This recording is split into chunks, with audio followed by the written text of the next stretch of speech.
Assalamualaikum warahmatullahi wabarakatuh. Hai para pencinta catur dan para catur mania, selamat datang kembali di Legenda Catur Dunia. Masih di turnamen Grand Chess Tour St. Louis Rapid dan Blitz yang sudah memainkan sesi Blitznya kawan. Tadi pagi sudah saya jelaskan komposisi klasemen di mana Alireza masih cukup kokoh di puncak, ada juga MVL di posisi kedua, dan kembalinya Hikaru Nakamura yang bermain impresif di Blitz pertama, mendapatkan 6 kali kemenangan dan 3 kali remis, mengangkat posisinya naik ke posisi ketiga. Bagi kalian yang belum nonton video tadi pagi, link ada di akhir video, nanti kalian tinggal klik saja, kalian nanti bisa melihat permainan impresif Hikaru Nakamura. Langsung saja kita ke game yang akan kita otak-atik kali ini, dan saya pilih permainannya Ian Nepomniachtchi yang posisinya sekarang berada di posisi keempat klasemen kawan. Dan game yang saya pilih ini saat bertemu dengan Levon di babak ke-18. Ini adalah permainan Blitz dengan kontrol waktu 5 menit, increment 2 detik. Jadi sementara abaikan saja itu kontrol 3 menit, nanti akan berubah ke 5 menit kawan. Ian Nepo pegang putih mengawali dengan pembukaan Inggris pion C4. Kuda F6 oleh Levon dan kuda C3 lanjut Ian Nepo pion E5. Variasi 2 kuda dalam pembukaan Inggris. Ian Nepo melanjutkan pengembangan kuda F3 menggoda pion hitam didorong maju dan Levon mendorongnya. Kuda G5 rebut pion ini nanti kawan, dan Levon melanjutkan dengan pion C6. Tidak mencoba membackupnya dengan menteri ke peta E7, kemungkinan putih memainkan menteri ke peta C2, memperkuat untuk merebut pion ini. Pion E3 juga bisa dimainkan, pion D3 juga bisa dimainkan oleh putih jika menteri hitam ke peta E7. Tapi Levon memilih dengan pion C6, dan di sini kuda G ambil pion E4, disikat balik oleh kuda hitam, diambil balik oleh kuda putih, dan pion D5 langkah terbaik. Pion C pukul pion D5 lanjut Ian Nepo, diambil balik oleh pion C. Di sini kuda mundur ke peta G3, dan selanjutnya adalah pion H5 kawan. Jelas ingin didorong nanti untuk usir kuda, dan kuda tidak mempunyai banyak peta untuk melangkah kawan. Terlebih dahulu pion E3 dimainkan oleh Ian Nepo, memberikan ruang bagi kuda untuk mundur. Apakah nanti manuver lagi ke peta C3, ataupun nanti terlebih dahulu pion D4 akan dimainkan oleh putih. Jika pion ini sampai didorong, Levon tetap mendorong kawan pion H4. Kuda E2, dan di sini kuda C6 lanjut Levon, dan sekarang pion D4 untuk menghentikan laju pion hitam, juga membuka ruang bagi gajah untuk mengawasi peta ini, untuk mencegat pergerakan gajah gelap hitam yang ingin mendapatkan tempo skak. Tapi Levon pada posisi ini tidak terburu-buru mengeluarkan gajah gelap. Di sini gajah F5 juga bisa jadi pilihan kawan, mengeluarkan gajah terang terlebih dahulu, diikuti menteri nanti keluar dan persiapan rokade panjang.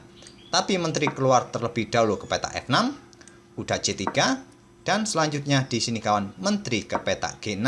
Mencoba menghentikan gajah berkembang kawan, incar pion G2.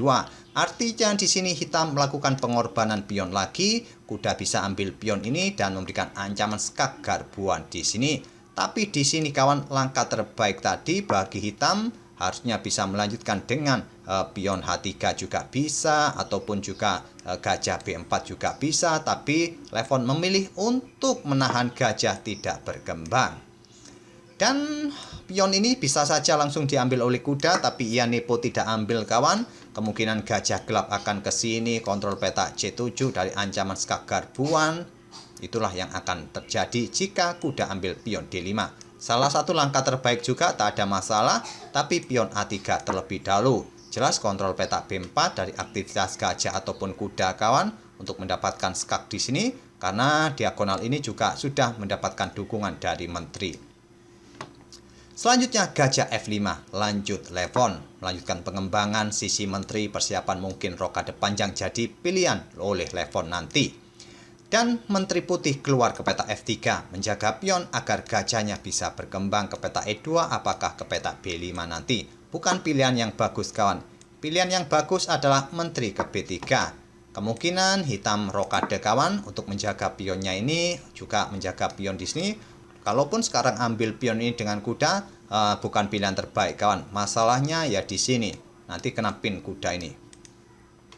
Itulah pilihan terbaik versi Stockfish, menteri keluar ke peta B3. Ian Nepo memilih menteri ke peta F3, menjaga pion agar gajah terangnya bisa keluar. Dan Levon langsung rokade. diikuti dengan gajah E2. Di sini kawan, raja bergeser ke petak B8 lanjut levon untuk menghindari area terbuka dan dijawab dengan pengembangan gajah D2. Iyanipo juga masih menahan diri untuk melakukan rokade kawan. Apakah dia mempertimbangkan juga opsi rokade panjang? Tapi cukup riskan karena di sini coba lihat gajah terang menteri sudah mengawasi petak-petak terang ini. Dilanjut dengan gajah D6 oleh levon untuk kontrol petak-petak gelap ini, dan coba lihat menteri sudah tidak bisa bergerak kawan. Ke petak-petak terang tidak bisa, ke sini tidak bisa, ke petak gelap juga tidak bisa. Sementara posisi menteri putih ini stuck. Dan pion B4 bisa jadi pilihan bagi putih pada posisi ini, tapi benteng C1. Selanjutnya pion A6, barulah sekarang pion B4. Di sini kuda ke petak E7 dan pion B5 didorong kembali oleh Iyanipo. Ingin membuka lajur-lajur sayap menteri, tantangan ditolak pion A5. Dan pion tetap didorong maju ke petak B6, dijawab dengan benteng bergerak ke lajur C oleh levon. Bukan pilihan yang bagus juga. Stockfish menyarankan benteng ini naik ke petak H6. Tapi benteng C8 pilihan levon, barulah Iyanipo rokade. Di sini kawan, menteri hitam bergerak ke petak E6. Bukan langkah yang bagus pada posisi ini bagi hitam. Hitam pada posisi ini, langkah yang bagus langsung ambil pion ini kawan dengan gajah ancam benteng, tapi ditunda oleh levon. Memilih untuk mencoba menjebak menteri putih ini kawan. Coba lihat, menteri putih ini nanti akan coba dikejar oleh pion G kawan. Jelas pion G5 dan pion G4 akan dimainkan oleh hitam di langkah berikutnya. Tapi Iyanipo pada posisi ini tidak menghiraukan posisi menterinya yang sudah tidak bisa bergerak lagi. Langkah terbaik adalah kuda B5 kawan. Ancam gajah di sini agar petak-petak gelap ini kalau nanti ada ancaman pion ini kawan, menterinya bisa bergerak. Dan gajah sudah tidak bisa bergerak kemana-mana lagi kawan. Artinya gajah ini akan tewas di langkah berikutnya. Petak-petak gelap ini aman bagi menterinya nanti. Kemungkinan di sini kawan akan didahului pion G5. Kalian bisa melanjutkan pertukaran benteng disikat oleh kuda ataupun dengan benteng kawan. Di sini kalian bisa ambil gajah ini sekarang ataupun juga bisa bergerak menteri ke petak H5. Kalau tadi benteng putih disikat dengan kuda, barulah gajah disikat oleh kuda putih, diambil balik oleh kuda hitam. Dan di sini putih bisa melanjutkan bermain dengan pion E4, mengorbankan pion kawan, memberikan jalan bagi menterinya untuk keluar. Tapi Iyanipo memilih benteng F ke E1, tentu saja pion G5, dan masih ada cara untuk mengeluarkan menteri kawan. Stockfish menyarankan pion H3, pion G4. Tapi Iyanipo memilih gajah F1. Sekarang tentu saja gajah G4 dipilih oleh levon. Posisi menteri benar-benar terjebak kawan. Coba kita mundur kawan pada posisi ini.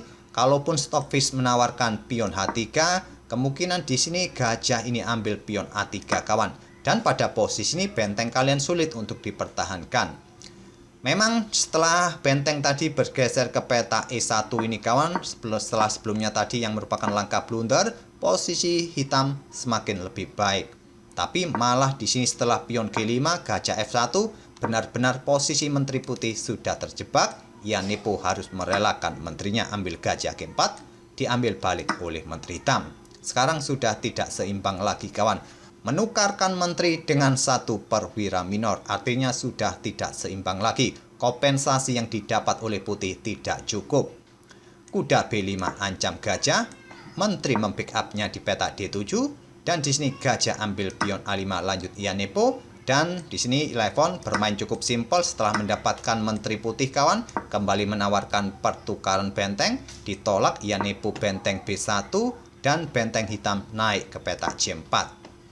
Menawarkan diri kawan disikat oleh gajah, Iyanipo menolak, bermain dengan langkah pion E4. Benteng A4 serang gajah, gajah ditarik mundur ke petak D2. Dan selanjutnya gajah F4 tantang levon. Ya, mentang-mentang kawan, unggul menteri, ya secepat mungkin mencoba menantang pertukaran perwira.